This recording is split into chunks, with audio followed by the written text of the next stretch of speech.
Good morning, students. Beta, this is your lecture number 11th, okay? And please mention date, it's 12th of May, okay? So, in our previous section, we have discussed about different modes of या different types of respiration, ठीक है? Where we make a table, okay एक table हमने बनाई थी regarding the types of respiration, जिसको आज हम कंप्लीटली एक्सप्लेन करेंगे। मे बी शायद आपको एक्सप्लेन हो गई हो, वो समझ में आ भी गई हो, ठीक है ना, बट आज हम उसको कंप्लीटली एक्सप्लेन करेंगे। प्लस जो है प्लांट्स में रेस्पिरेशन कैसे होता है वो पढ़ेंगे। क्लियर है? ठीक है। सो देखो क्या है, सबसे पहले बात करते हैं एरोबिक रेस्पिरेशन की, ठीक है ना। रेस्पिरेशन हम कर चुके हैं, रेस्पिरेशन होता क्या है। तो देखो बेटा, अगर हम बात करें एरोबिक रेस्पिरेशन, तो ऑब्वियसली हमने क्या पढ़ा है, हमने पढ़ा है, चलो एरोबिक रेस्पिरेशन से पहले एक टर्म पढ़ते हैं हम, जिसका मतलब क्या होता है, ग्लाइकोलिसिस, ठीक है ना। देखो हमने एक टर्म पढ़ी थी जिसमें हमने पढ़ा था, आप यहीं से लिखना स्टार्ट करेंगे। एक टर्म हमने पढ़ी थी ग्लाइकोलिसिस। ग्लाइकोलिसिस इसका मतलब क्या होता है। देखो बेटा, रिएक्शन आपका रेस्पिरेशन चाहे कैसा भी हो, ठीक है, एरोबिक हो या एनारोबिक हो, दोनों ही केस में, ठीक है, एक कॉमन स्टेप होता है, ठीक है ना। इस कॉमन स्टेप में क्या होता है, देखो आपका जो ग्लूकोज है C6H12O6, इसमें कितने कार्बन है, 6 कार्बन, ठीक है, और यही 6 कार्बन आगे चल के टूटते हैं, ठीक है। टूटना मतलब लिसिस होना, ठीक है। ग्लूकोज से वर्ड आया ग्लाइको, ठीक है, और इसकी क्या हो रही है, इसकी ब्रेकडाउन हो रही है। कितने कार्बन, 6 कार्बन। अगला जो कंपाउंड हमारा बनेगा that is ketonic carboxylic acid, और जिसको हमने क्या कहा, पायरुवेट या फिर पायरुविक एसिड बोल सकते हो, ठीक है ना। यहाँ या तो क्या बोलोगे, पायरुवेट बोलोगे, या क्या बोलोगे, पायरुविक एसिड। फॉर्मूला क्या होता है इसका, CH3C+O COOH। आपको फॉर्मूला याद करने की कोई खास जरूरत नहीं है, ये सिर्फ आपको दिखाने के लिए है कि इसमें केवल 3 कार्बन्स हैं, ठीक है। तो इसका मतलब एक ग्लूकोज के मॉलिक्यूल से कितने पायरुविक एसिड बने कि हमारी रिएक्शन बैलेंस हो जाए, कितने बनेंगे, 2, ठीक है, क्योंकि ये 3 कार्बन का कंपाउंड है, तो 3 carbon plus 3 carbon 6 carbon complete होगा ना, ठीक है। तो देखो अभी क्या हुआ है, हमारा मेन पर्पस क्या था, मेन पर्पस था कि इस पूरे ग्लूकोज में जो एनर्जी है वो हम निकाल के एटीपी की फॉर्म में स्टोर कर लें, और बाकी के जो बाई प्रोडक्ट्स हैं वो सेल से बाहर निकल जाए, ठीक है। तो देखो जब कंप्लीट ब्रेकडाउन होती है तो ऑब्वियसली ये सारा का सारा जितने भी ग्लूकोज के अंदर कार्बन है वो सारे के सारे कार्बन डाइऑक्साइड में कन्वर्ट हो जाए। क्या यहाँ कार्बन डाइऑक्साइड बना, अभी नहीं बना, इसलिए अभी क्या हुआ है, पार्शियल ब्रेकडाउन हुआ है, ठीक है ना। तो देखो क्या होता है, ग्लाइकोलिसिस का मतलब क्या होता है, it is breakdown of glucose to form 2 molecules of pyruvic acid, ठीक है। तो देखो it is breakdown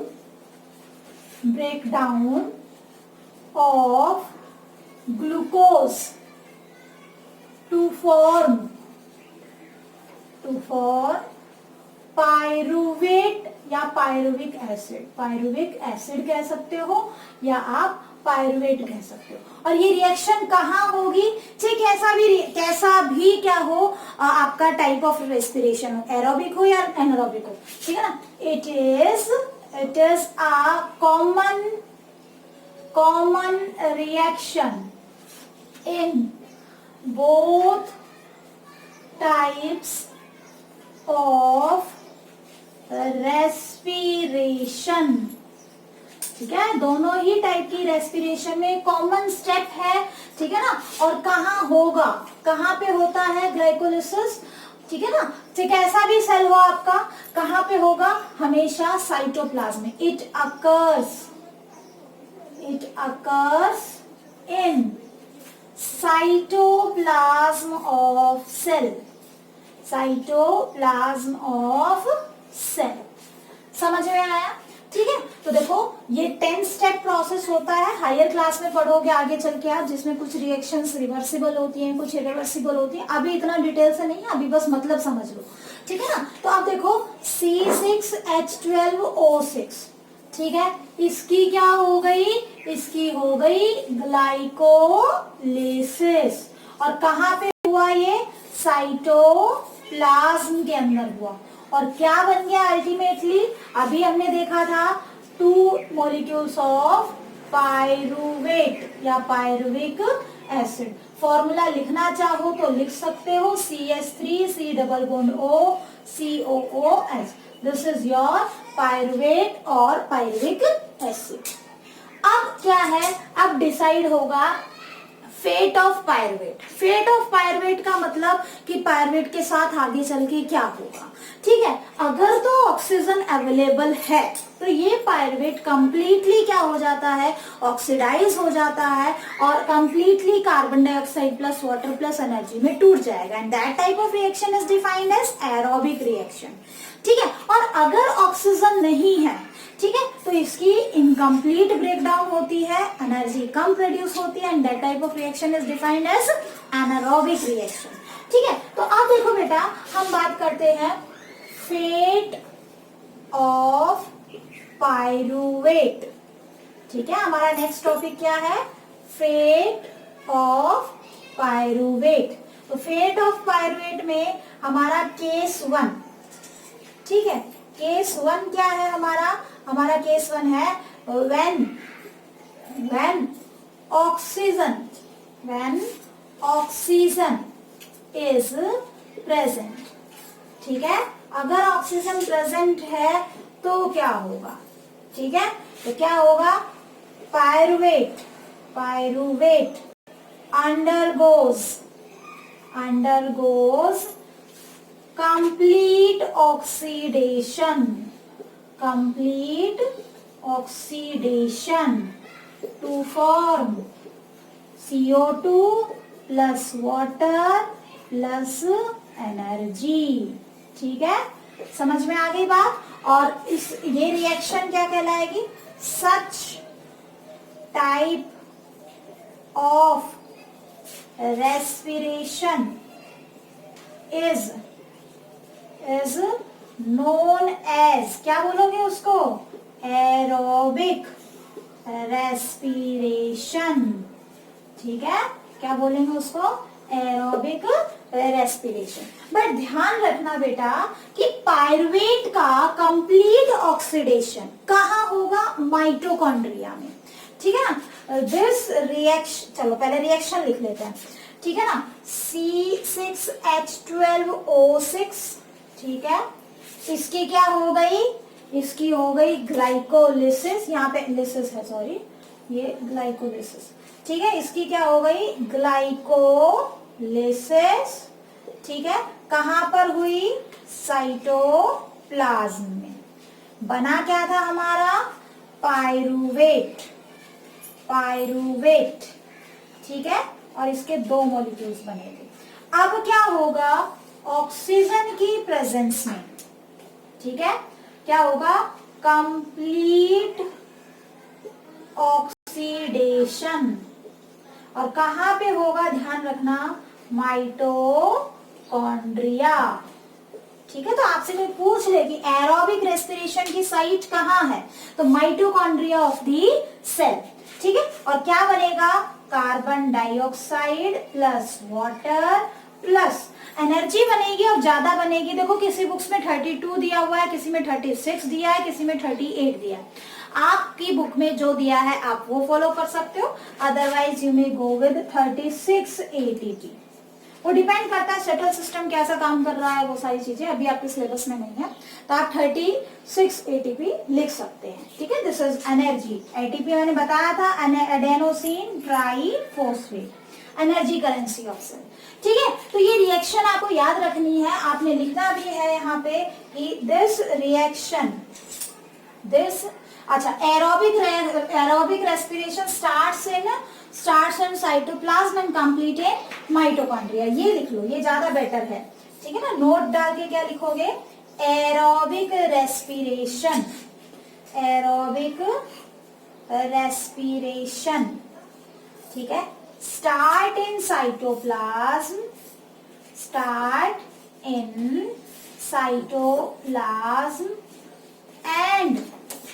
completes in mitochondria. आपकी एनसीईआरटी के अंदर भी एमसीक्यूज में क्वेश्चन दिया हुआ है कि एरोबिक रेस्पिरेशन की साइट क्या है, तो आपको आंसर क्या लगाना है वहां पे, माइटोकॉन्ड्रिया।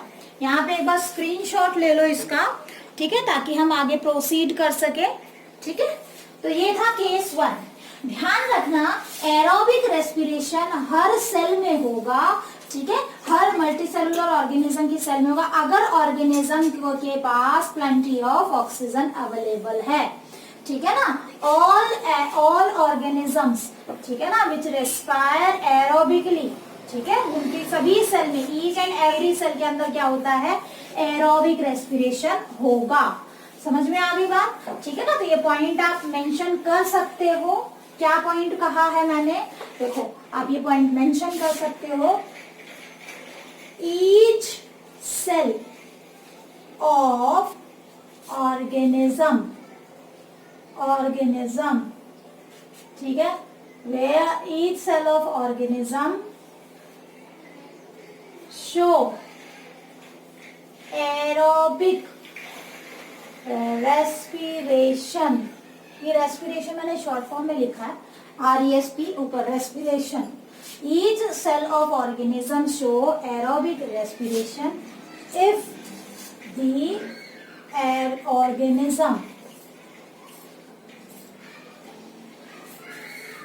the organism have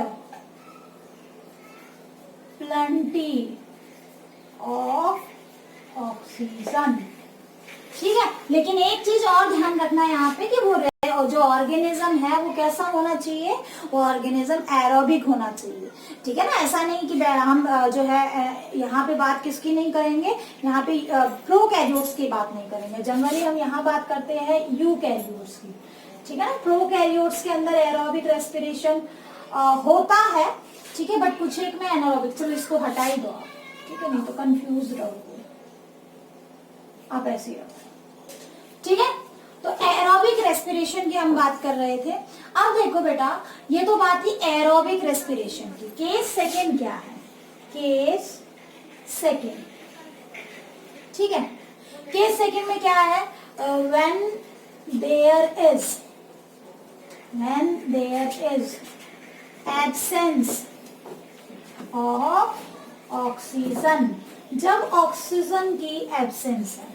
ठीक है, तो जो पायरुवेट बना था वो पायरुवेट क्या होगा, कंप्लीटली ऑक्सीडाइज नहीं होगा, पार्शियली ऑक्सीडाइज होगा, और उस टाइम पे उसमें जो कंपोनेंट्स बनेंगे वो कंप्लीटली CO2 में नहीं टूटेंगे।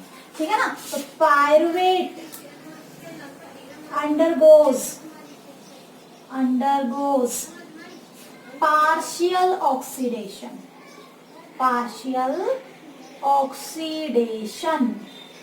ठीक है, अब ये भी फिर क्या है, दो टाइप का। ठीक है ना, anaerobic, this type of reaction is known as, this type of respiration is known as, क्या बोलेंगे उसे, एनाएरोबिक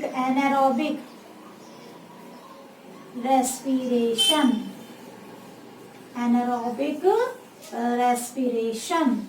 ठीक है, अब देखो ये भी फिर क्या है, दो जगह हो रहा है।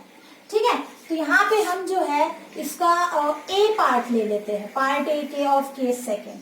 ठीक है, when anaerobic respiration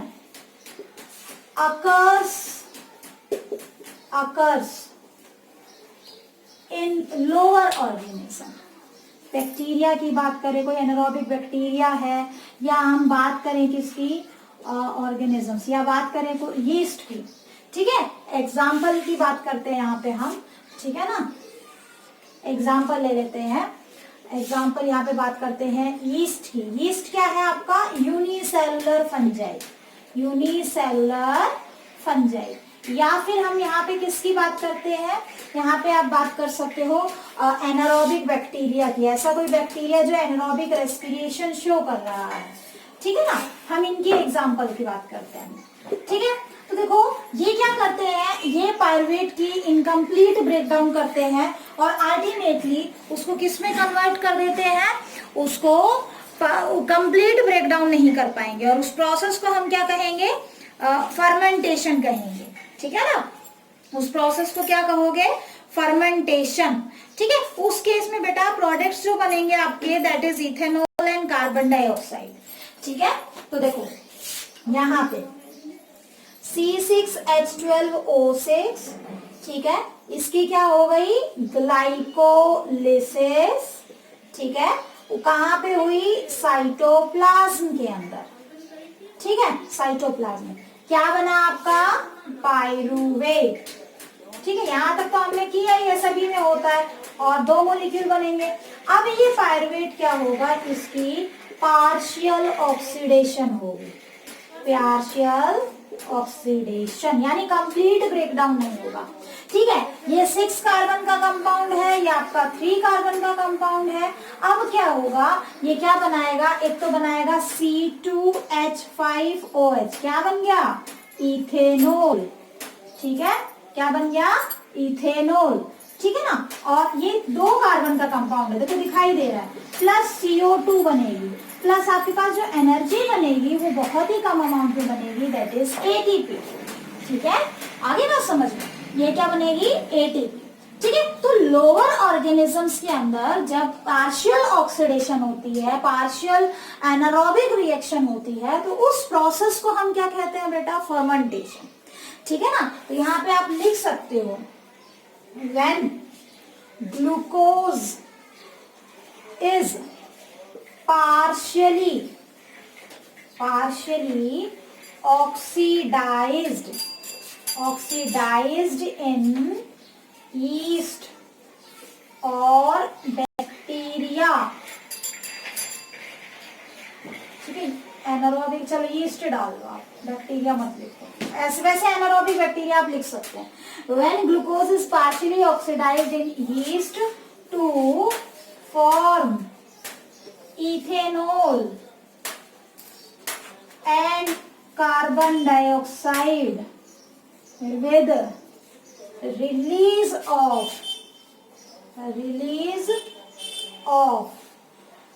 2 ATP energy।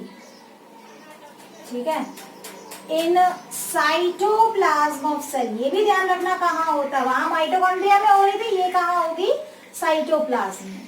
ठीक है ना, तो then such a reaction is known as, क्या बोलते हैं उसे हम, फर्मेंटेशन। क्या बोलोगे, फर्मेंटेशन। समझ में आ गई बात। ठीक है, हम क्या बोलते हैं उसको, फर्मेंटेशन बोलते हैं। ठीक है, तो कई बार पेपर में आ जाता है कि फर्मेंटेशन की रिएक्शन लिखो, और क्या कहते हैं कि फर्मेंटेशन क्या होता है, तो देखो it is partial oxidation of glucose to form ethanol, CO2 and ATP। अब इथेनॉल क्या है, एक अल्कोहल है, आपने केमिस्ट्री में भी पढ़ा है। ठीक है, तो अगर कोई आपसे पूछ ले कि इथेनॉल जो बना है या फर्मेंटेशन जो है, इसकी सिग्निफिकेंस क्या है, ठीक है ना, ये जो फर्मेंटेशन प्रोसेस हो रहा है इसका यूज क्या है। ठीक है, स्क्रीनशॉट ले लेना था, मैंने मिटा दिया, चलो आपने मे भी शायद ले लिया होगा। ठीक है ना, तो बाकी बचे हुए का ले सकते हो।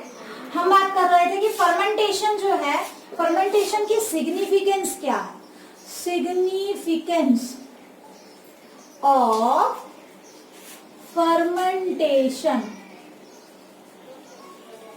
Significance of fermentation. ठीक है, तो सिग्निफिकेंस क्या है बेटा फर्मेंटेशन का, देखो कहाँ इसकी इंपॉर्टेंस है। ठीक है, तो देखो यहाँ पे क्या है, एक तो जो आपकी जो है ऐसी इंडस्ट्रीज जो क्या बना रही हैं, अल्कोहल प्रोड्यूस कर रही हैं। ठीक है, ब्यूअर्स इंडस्ट्रीज बोलते हैं उनको, वहां पे क्या हो रहा है, अल्कोहल प्रोडक्शन के लिए। ठीक है, तो आप लिख सकते हो for alcohol production, alcohol production. ठीक है, कॉमर्शियली अगर हम बात करें उसके लिए, कॉमर्शियली अल्कोहल प्रोडक्शन के लिए। इसके अलावा बेटा आपकी जो बेकिंग इंडस्ट्रीज हैं जितनी भी, ठीक है ना। बेकिंग इंडस्ट्रीज, बेकिंग इंडस्ट्रीज में कैसे, देखो आपने सभी ने ब्रेड खाया होगा, ठीक है। ब्रेड में क्या होता है, पफी अपीयरेंस होती है, ठीक है। आप सभी ने केक खाया होगा, ठीक है। आपने सभी ने पेस्ट्री वगैरह खाई होगी, तो उसमें देखो पफी अपीयरेंस होता है, फुला हुआ होता है, ठीक है ना। बहुत ही सॉफ्टनेस होती है।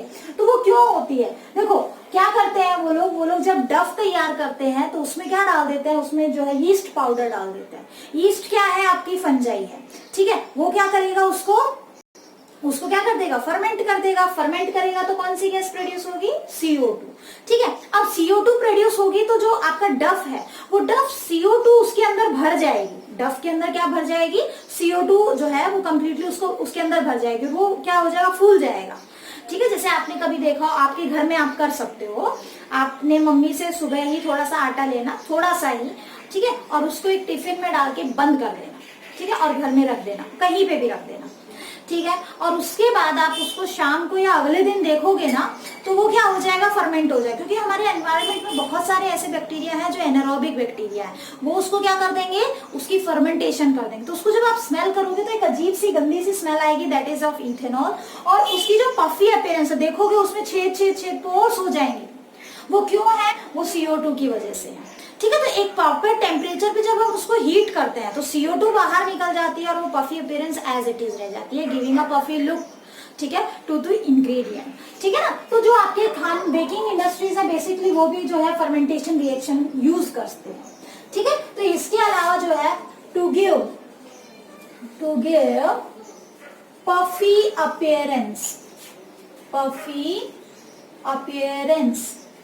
ठीक है, टू some food, ठीक है ना, some food components का, चलो food तो रहने दो, to give puffy appearance to some food items like आपका केक हो गया, ठीक है, इडली हो गई, ढोकला हो गया, ठीक है, एक्सेट्रा। समझ में आ गई बात, ठीक है। डोसा हो गया, इडली हो गया, इन सब के डफ को हम क्या करते हैं, फर्मेंट करते हैं। इसके अलावा बहुत सारी इंडस्ट्रीज ऐसी भी हैं, ठीक है, जो इथेनॉल प्रोडक्शन के लिए क्या कर रही है, फर्मेंटेशन करवाती है, ठीक है। तो एक बार स्क्रीनशॉट ले लो इसका, चलो स्क्रीनशॉट नीचे वाला तो आपने ले ही लिया होगा, इसका और ले लो, ठीक है। अभी नेक्स्ट करते हैं, देखो अभी हमने ए पार्ट डिस्कस किया, ठीक है ना, अभी हमने फर्मेंटेशन डिस्कस किया। तो अभी तक हमने क्या पढ़ा, हमने पढ़ा कि सबसे पहले हमने पढ़ी ग्लाइकोलिसिस के बाद फिर हमने पढ़ा कि ग्लाइकोलिसिस में होता क्या है, पायरुवेट बनता है। और चाहे कैसा भी रिएक्शन हो, आपकी एरोबिक हो या एनारोबिक हो, दोनों ही केस में क्या होती है, आपकी ग्लाइकोलिसिस होती है, ठीक है ना। अब बात करते हैं ग्लाइकोलिसिस के बाद फिर हमने देखा कि एरोबिक रेस्पिरेशन है तो उस पायरुवेट का क्या होगा, और अगर ऑक्सीजन अवेलेबल है तो कंप्लीट ऑक्सीडेशन हो जाएगी, CO2 plus water plus alcohol बन जाएगा, सॉरी प्लस एनर्जी बन जाएगी। उसके बाद अगर एनारोबिक ऑक्सीडेशन है, ठीक है, पार्शियल ऑक्सीडेशन है, और वो भी हम किसके अंदर बात कर रहे हैं, यीस्ट में या एनारोबिक बैक्टीरिया में, वहां क्या होगी, फर्मेंटेशन, ठीक है। अब तीसरा केस क्या है, दैट इज वेरी इंपॉर्टेंट। आपसे कोई पूछ ले कि एरोबिक ऑर्गेनिज्म में भी एनारोबिक रिएक्शन कब होती है, ठीक है ना। तो बी पार्ट, ठीक है, जो है when there is deficiency of oxygen in muscle cells।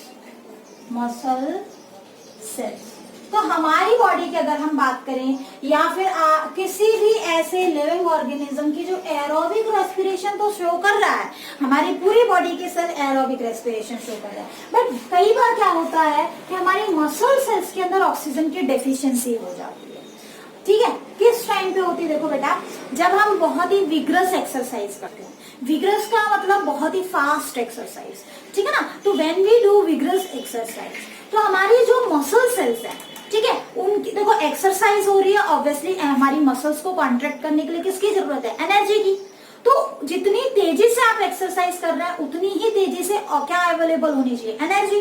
But उतनी एनर्जी से आपकी मसल सेल्स रेस्पिरेशन शो नहीं कर पाती, तो क्या होगा, आपकी मसल सेल्स में ऑक्सीजन की डेफिशिएंसी हो जाएगी। समझ में आ रही है बात। देखो ऑक्सीडेशन में क्या प्रोड्यूस हो रहा था, एनर्जी प्रोड्यूस हो रही थी, और यही एनर्जी आप किसके लिए ले रहे हो, आपकी मसल्स के कॉन्ट्रैक्शन के लिए ले रहे हो, आप एक्सरसाइज करने के लिए ले रहे हो। अब क्या हुआ, मसल कॉन्ट्रैक्शन तो क्या हो रहा है, बहुत ही ज्यादा फास्ट हो रहा है, ठीक है।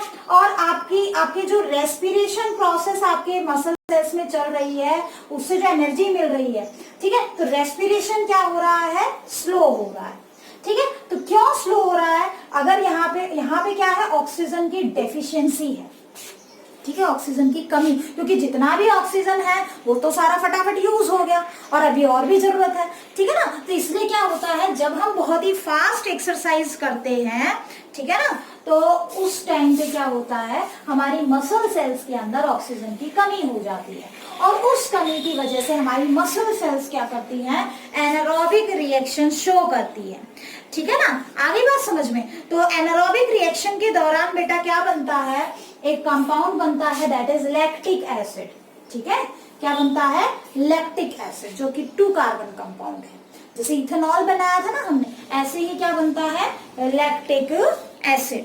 समझ में आ गई बात, ठीक है। Lactic acid is your 3 carbon compound, ठीक है।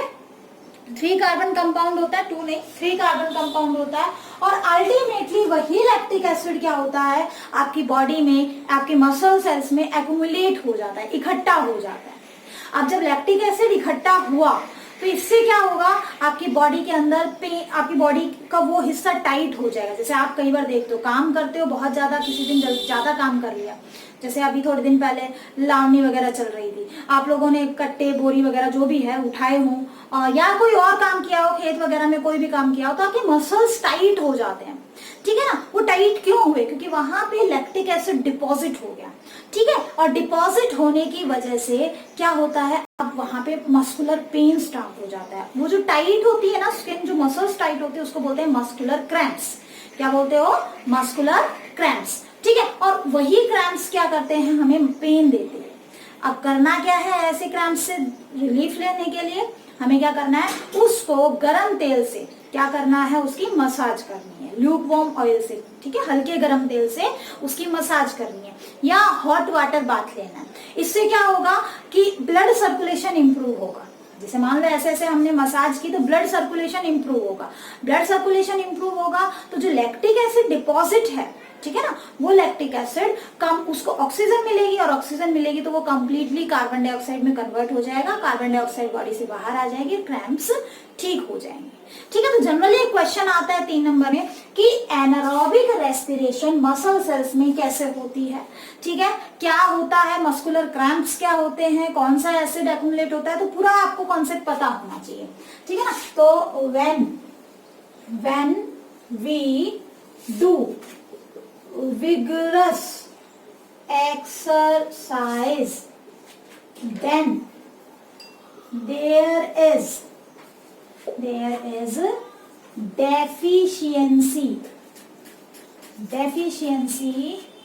of oxygen in our muscle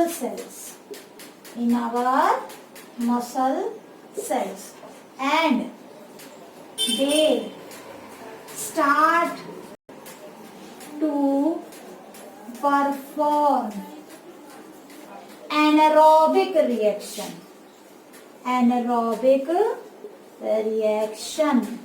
ठीक है। कौन सी रिएक्शन, C6H12O6, वही सेम क्या हुआ, पहले तो क्या होगी, ग्लाइकोलिसिस, कहाँ पे हुई, आपके साइटोप्लाज्म, ठीक है। अल्टीमेटली क्या बना, 2 मॉलिक्यूल्स ऑफ पाइरूवेट, ठीक है।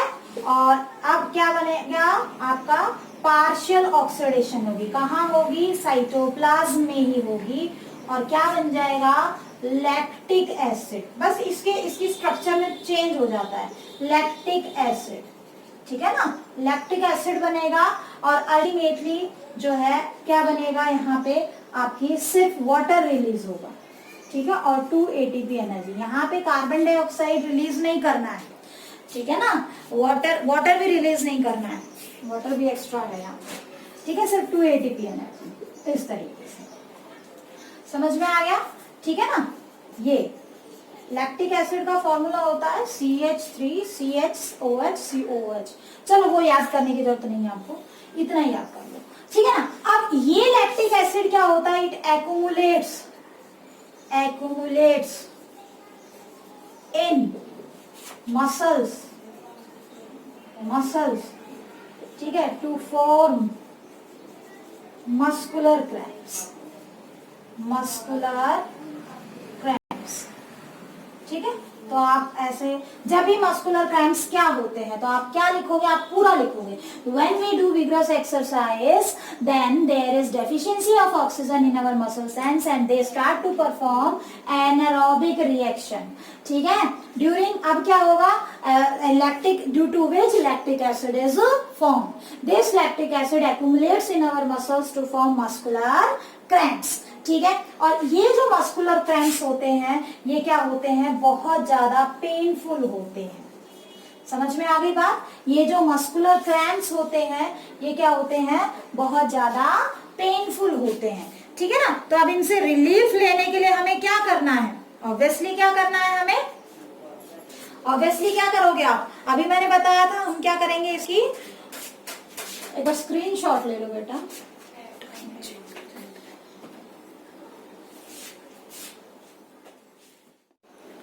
तो अब क्या होगा, इससे रिलीफ कैसे लें, ठीक है ना। कोई पूछ ले मस्कुलर क्रैम्प्स क्या होते हैं, वो आपको समझ में आ जाना चाहिए, ठीक है ना। जब आप बहुत ज्यादा भागते हैं या बहुत ज्यादा काम करते हैं उस टाइम पे जो क्रैम्प्स बनते हैं उनको कहते हैं मस्कुलर क्रैम्प्स, ठीक है ना। अब क्या करना है, रिलीफ कैसे लिया जाए, ठीक है, how to get relief from muscular cramps, how to get relief from painful muscular cramps, painful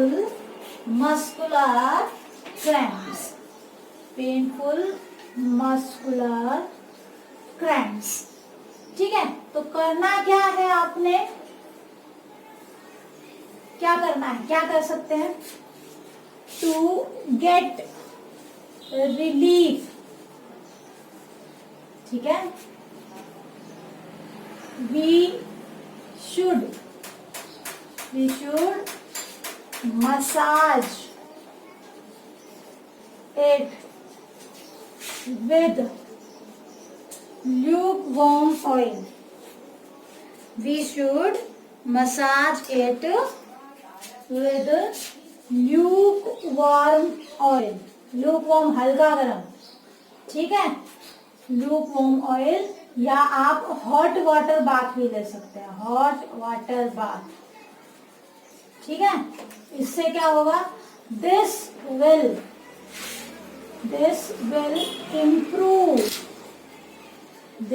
improve blood circulation,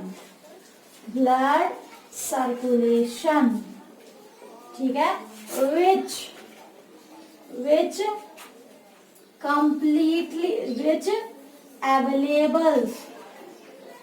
which avails oxygen in muscle tissues, which available oxygen in muscle tissues, ठीक है, समझ में आ गई बात। accumulated lactic acid completely oxidizes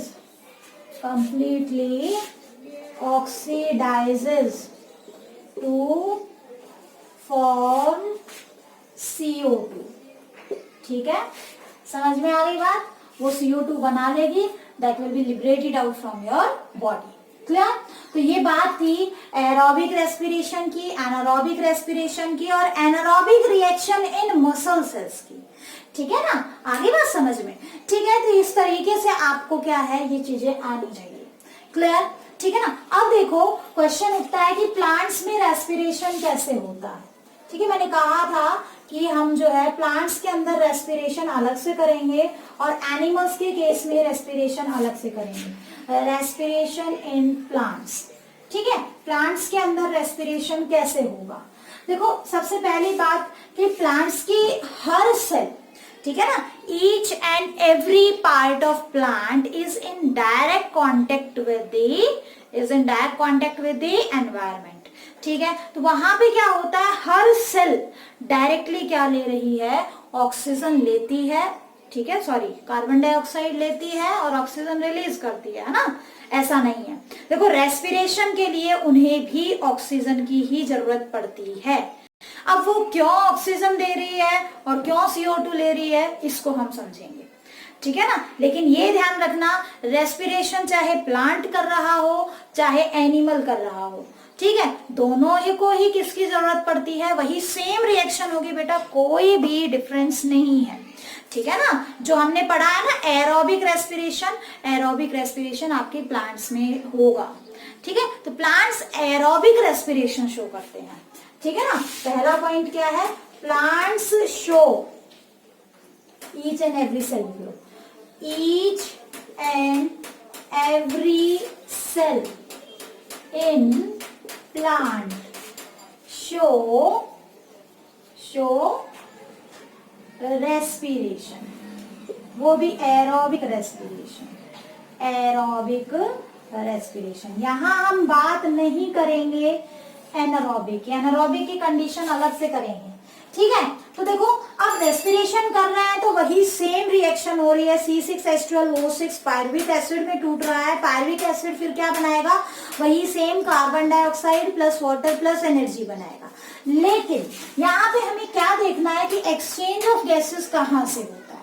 ठीक है ना, तो एक्सचेंज ऑफ गैसेस की बात करें, जैसे पहले तो एक्सचेंज ऑफ गैसेस कौन से प्रोसेस से होता है बेटा, by the process of diffusion. ठीक है, डिफ्यूजन क्या है, देखो डिफ्यूजन क्या है, देखो क्या होता है कि प्लांट के अंदर क्या हो रहा है, सेल के अंदर क्या हो रहा है, ऑक्सीजन ऑक्सीजन यूज हो रही है और CO2 क्या हो रही है, बन रही है। ठीक है, तो मान लो ये प्लांट की कोई एक पर्टिकुलर सेल है, ठीक है, यहाँ पे क्या हो रहा है, रेस्पिरेशन चल रहा है तो क्या है, ऑक्सीजन तो क्या है, चाहिए, जरूरत है। ठीक है, तो ऑक्सीजन तो कम होगी और CO2 क्या होगी, ज्यादा। और बाहर के सेल में क्या है, बाहर से क्या आ रही है, ऑक्सीजन जो है अवेलेबल है। अब ये ऑक्सीजन कहाँ से आती है, प्लांट के फोटोसिंथेसिस से। ठीक है ना, प्लांट्स में जो ऑक्सीजन है वो कहाँ से अवेलेबल हो जाती है, उन्हें फोटोसिंथेसिस से, और rate of photosynthesis rate of respiration से हायर होता है। ठीक है ना, इसीलिए ऑक्सीजन ज्यादा प्रोड्यूस होती है, CO2 कम यूज हो रही है। ठीक है, समझ में आया, तो इसीलिए क्या हो रहा है, वहां पे ऑक्सीजन बहुत ज्यादा अमाउंट में अवेलेबल है, इसीलिए वो बाहर से नहीं लेते। ठीक है ना, वो क्या करते हैं, वो डायरेक्टली उनके अंदर जो फोटोसिंथेसिस से जो ऑक्सीजन प्रोड्यूस हुई है उसी को यूज करते हैं, फिर भी बच जाती है, और जो बच जाती है उसी को क्या करते हैं, वो रिलीज करते हैं। ठीक है ना, तो देखो क्या है, इसको हम आगे समझेंगे और अच्छे से। अब क्या है कि यहाँ ऑक्सीजन ज्यादा है, ठीक है, आसपास के एनवायरनमेंट में ऑक्सीजन ज्यादा है, और ये ऑक्सीजन कहाँ से आई है, ये ऑक्सीजन आई है फोटोसिंथेसिस से। अगर दिन का टाइम है तो, रात में फोटोसिंथेसिस नहीं होगी, इसको करेंगे। ठीक है ना, तो ऑक्सीजन कहाँ से आई है, फोटोसिंथेसिस से आई है, तो ज्यादा है। ठीक है, और यहाँ पे सेल के अंदर ऑक्सीजन की कमी है, तो डिफ्यूजन प्रोसेस, हमारी बॉडी में भी डिफ्यूजन ही होगा, हमारी सेल भी डिफ्यूजन ही शो करती है। तो आपसे कोई पूछ ले कि एक्सचेंज ऑफ गैसेस कौन से प्रोसेस से होता है, डिफ्यूजन से। ठीक है ना, अब बात करते हैं जैसे प्लांट के रूट्स की। ठीक है ना, रूट्स की, तो रूट्स कहाँ से ले रही है बेटा, रूट्स के हर सेल, ठीक है, एनवायरमेंट के कांटेक्ट में है। ये रूट, मान लो कोई पर्टिकुलर रूट है ऐसे, और यहाँ पे ये सॉइल के पार्टिकल्स हैं।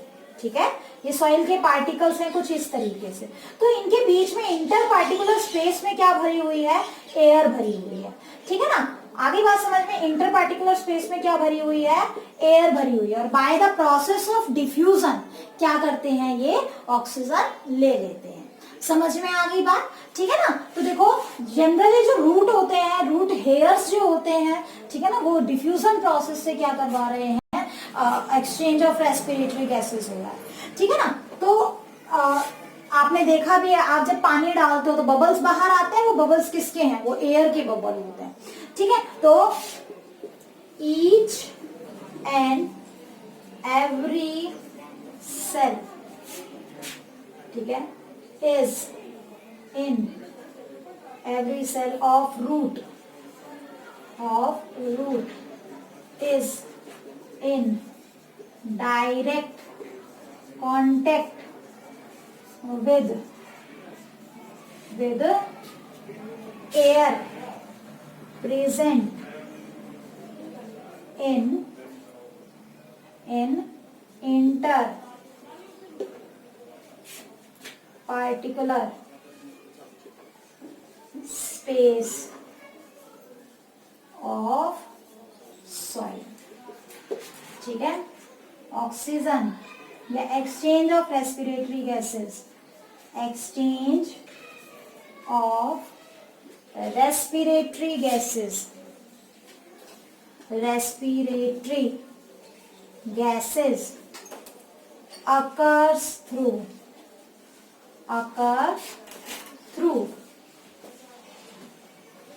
डिफ्यूजन, ठीक है। डिफ्यूजन प्रोसेस से क्या होता है, रेस्पिरेशन, मतलब ऑक्सीजन जो है वो अंदर चली जाती है और जो CO2 है वो बाहर आ जाती है। बस स्क्रीनशॉट ले लो बेटा इसका, ठीक है। अब क्या होगा, एक कंडीशन आपने देखी है कि कई बार प्लांट्स में अगर हम ज्यादा पानी डाल दें तो उनकी डेथ हो जाती है। ऐसा क्यों, इसको बोलते हैं वाटर लॉजिंग कंडीशन, ठीक है ना। वाटर लॉजिंग कंडीशन में क्या होता है, देखो जब हमने बहुत ज्यादा पानी डाल दिया, ठीक है ना, बहुत एक्सेस में पानी डाल दिया और प्लांट उसको यूटिलाइज नहीं कर पा रहा है, खास करके क्लेई सॉइल जब है, ठीक है ना। क्लेई सॉइल के अंदर क्या होता है कि वाटर जनरली नीचे पायस नहीं कर पाता है और पानी एक्यूमुलेट हो जाता है, ठीक है। और इससे क्या होगा, जैसे मान लो अभी हमने एक डायग्राम बनाया था कि ये रूट है और इंटर सॉइल ये पार्टिकल्स हैं और इसके बीच में क्या है, आपका एयर भरी हुई है। लेकिन जब हमने बहुत एक्सेस में पानी डाल दिया तो वो पानी क्या होता है, यहाँ पे ऐसे फिल हो जाता है, ठीक है ना। फिल होने की वजह से क्या होगा, अब इन सेल्स यहाँ पे इस रूट की सेल को, और क्योंकि एयर तो क्या है, गैस है, एयर तो बाहर आ गई, पानी आपने डाला तो एयर तो बाहर आ गई, और वो जो एयर वाली जगह थी वो किसने ऑक्युपाई कर ली, वो वाटर ने ऑक्युपाई कर ली, ठीक है। इससे क्या होगा कि रूट के पास ऑक्सीजन की डेफिशिएंसी हो जाती है। ऑक्सीजन की डेफिशिएंसी होगी तो क्या होगा, एनारोबिक रिएक्शन, और एनारोबिक रिएक्शन में क्या प्रोड्यूस होगा, अल्कोहल प्रोड्यूस होगा, और वो अल्कोहल प्लांट को किल कर देता है।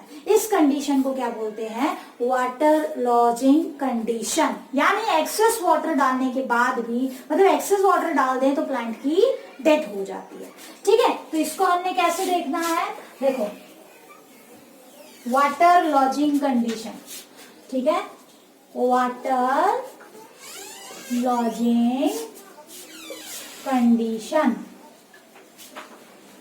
ठीक है। When there is presence of excess water near roots, there then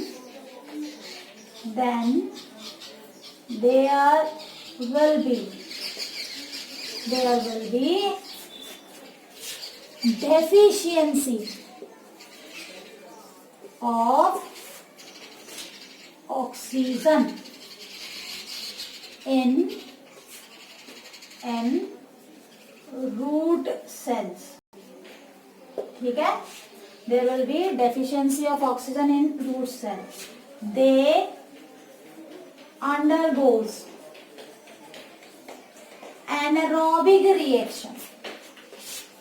Anaerobic respiration, ठीक है, which produces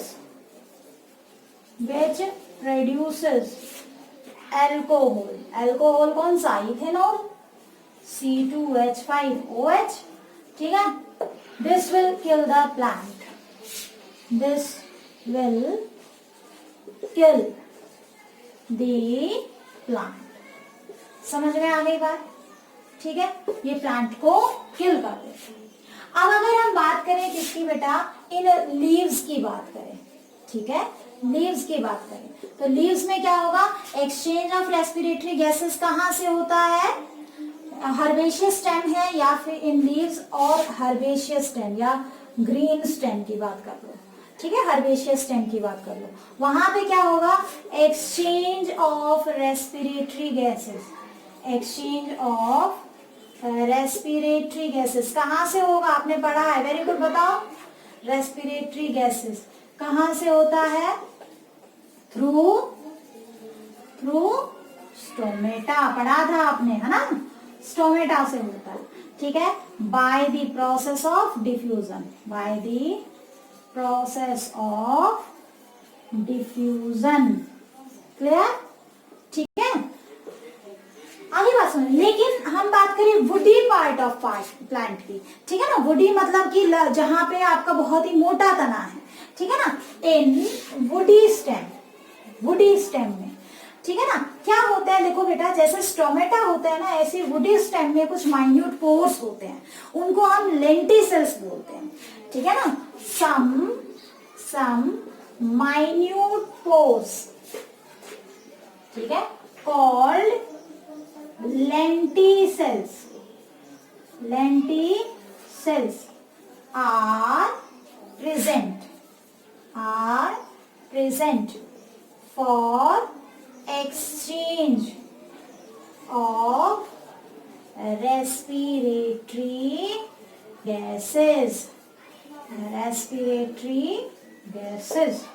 clear.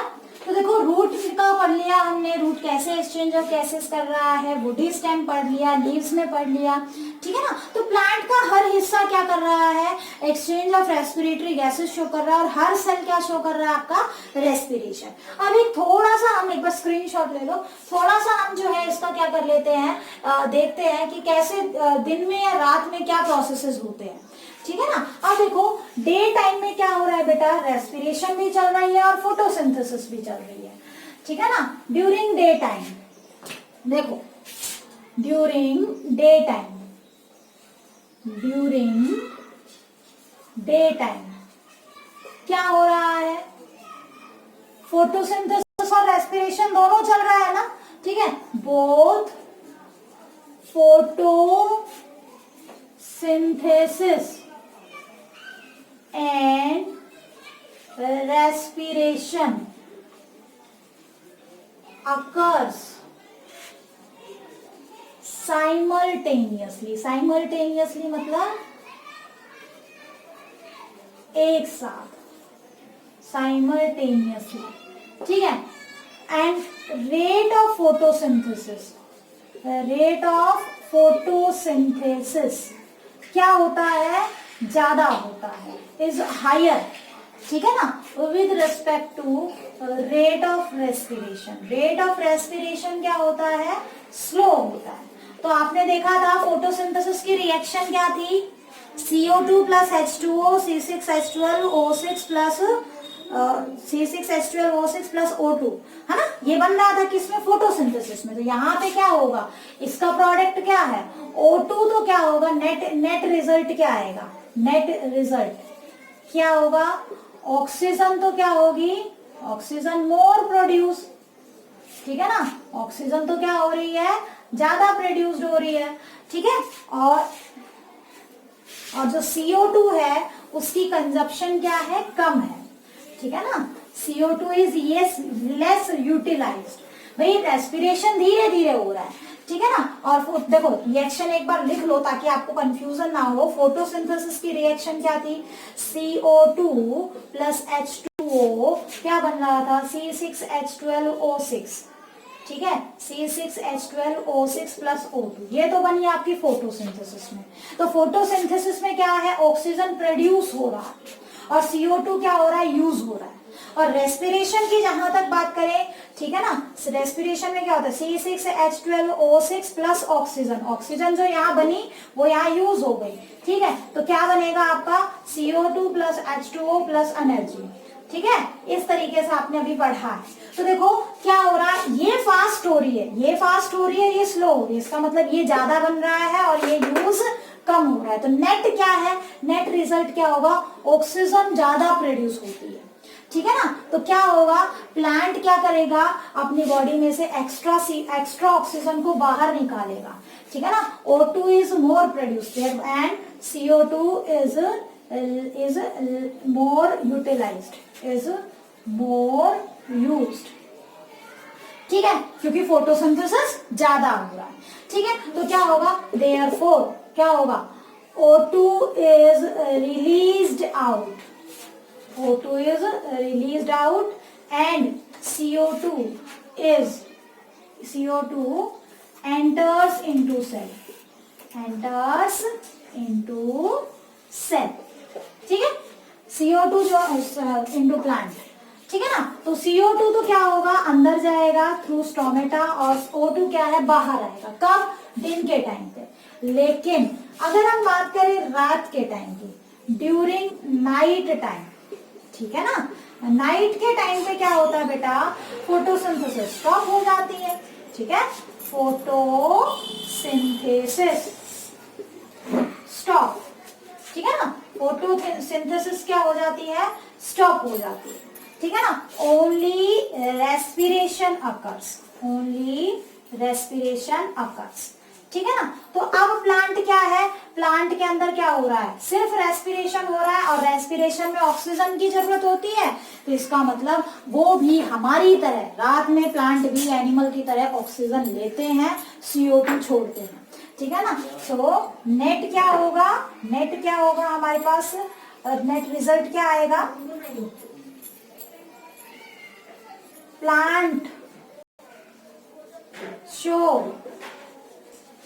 intake of oxygen and gives out CO2। इसीलिए तो कहते हैं कि रात के टाइम बड़े पेड़ के नीचे नहीं सोना चाहिए। क्यों, भूत खा जाता है, ऐसा नहीं होता, ठीक है ना। देखो जितना बड़ा पेड़ है, ठीक है, जैसे आपका बरगद का पेड़ हो गया या कोई और पेड़ हो गया, जब जितना बड़ा पेड़ है ऑब्वियसली उसका सरफेस एरिया ज्यादा है और उसके अंदर वो क्या कर रहा है, और जितना ज्यादा सरफेस एरिया उतनी ज्यादा ऑक्सीजन की रिक्वायरमेंट, क्योंकि उतनी लीव्स वगैरह ज्यादा है, ठीक है ना। तो हम भी ऑक्सीजन ले रहे हैं, वो भी ऑक्सीजन ले रहे हैं, तो क्या होगा, वहां पे ऑक्सीजन की डेफिशिएंसी हो जाएगी, आपको सांस लेने में प्रॉब्लम होगी, सफोकेशन हो जाएगी और आपकी नींद खुल जाएगी। नींद खुल जाएगी तो क्या होगा, फिर जो बातें आपके दिमाग में पहले से भरी हुई है कि पेड़ के नीचे सोने से भूत आ जाता है, ये है वो, तो वो माइंड में जो चीजें पहले से भरी हुई है वो आपको वैसा ही क्या है, आपका माइंड इंटरप्रेट करने लग जाता है। बट साइंस के अकॉर्डिंग क्या होता है, वहां पे ऑक्सीजन की डेफिशिएंसी हो जाती है, इसलिए सफोकेशन होती है और आपको थोड़ा सा सांस लेने में प्रॉब्लम होती है। इसीलिए रात को बड़े पेड़ के नीचे कभी भी नहीं सोना चाहिए। समझ में आ गया, this was all about respiration in plants, ठीक है। नेक्स्ट क्लास से हम पढ़ेंगे रेस्पिरेशन इन एनिमल्स, ठीक है। अभी आपको 2 लेक्चर और चाहिए रेस्पिरेशन इन एनिमल के, ठीक है ना, 2 लेक्चर्स में आपका रेस्पिरेशन कंप्लीट हो जाएगा, ठीक है। So this was all about today's lecture, ठीक है। Stay home, stay safe, okay, thank you.